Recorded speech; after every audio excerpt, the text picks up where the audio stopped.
Hello guys, இன்றைக்கி நம்ம left over rice வச்சு தான் ஒரு வெரைட்டி ரைஸ் பண்ண போகிறோம். ரொம்பவே ஈஸியான குயிக்கான ஒரு ரைஸ் பண்ண போகிறோம். அதுக்கு நம்ம ஒரு கடாய் எடுத்துக்கலாம். எண்ணெய் சூடானதுக்கப்புறமா கடுகு, சீரகம் ப்ளஸ் உளுந்து கூட நீங்கள் சேர்த்துக்கலாம். நல்லா பொரிஞ்சு வரட்டும். பொரிஞ்சு வந்ததுக்கப்புறமா என்னென்னு பார்த்தீங்கன்னா, நம்ம நறுக்கி வச்ச வெங்காயம் இருக்கு இல்லையா, நீங்கள் நீட்ட வாக்கிலே கூட கட் பண்ணி போட்டுக்கலாம். ஸோ அப்போ தான் இன்னும் ரைஸ் கூட இன்னும் நல்லாயிருக்கும் சாப்பிட்றப்போ.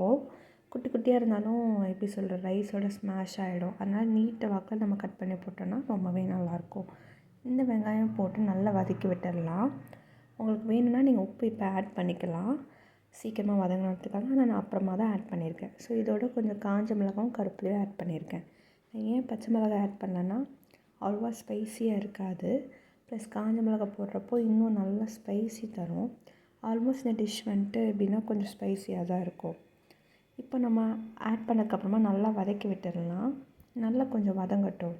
இந்த டிஷ் பார்த்திங்கன்னா மார்னிங் பிரேக்ஃபாஸ்ட்டுக்கு இல்லைன்னா ஒரு டக்குன்னு ஒரு லன்ச் ப்ரிப்பேர் பண்ணணும், எதுவுமே குழம்பு வைக்க தோணலைன்னா இதை நம்ம பண்ணிக்கலாம். இப்போ நம்ம எக்கை நம்ம உடச்சி போட்டுக்கலாம். நான் வெறும் 2 பேருக்கு பண்ணுறதுனால 2 எக் எடுத்து உடச்சி போட்டு மிக்ஸ் பண்ணுறேன். நீங்கள் ஆளுக்கு ஏற்ற மாதிரி எவ்வளோ வேணுமோ போட்டுக்கலாம். இப்போ பார்த்திங்கன்னா நம்ம தனியா பொடி போட்டுக்கலாம். எல்லாமே நான் ஒரு டேபிள் ஸ்பூன் தாங்க ஆட் பண்ணியிருக்கேன்.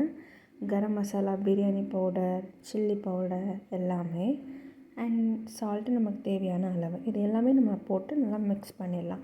இப்போ பார்க்குறப்பவே நமக்கு நல்லா தெரிஞ்சிருக்கும் ஒரு எப்படி சொல்கிறது, ஒரு ஸ்பைஸியான ஒரு டிஷ் ரெடி ஆகிட்டுருக்கு அப்படின்ட்டு.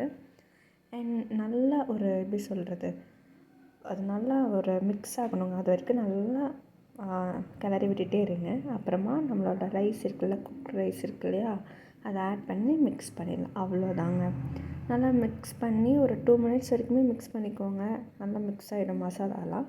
அண்ட் லாஸ்ட்டாக கொத்தமல்லி போட்டு இறக்கி நம்ம டேஸ்டிங்க்கு போயிடலாம். அண்ட் இந்த டிஷ் பொறுத்த வரைக்கும் பார்த்திங்கன்னா, எப்படி நீங்கள் ஒரு முட்டை குழம்பு செஞ்சு சாப்பிட்ருப்பீங்களோ அந்த மாதிரி தான் இருக்கும். ட்ரை பண்ணி பாருங்கள்.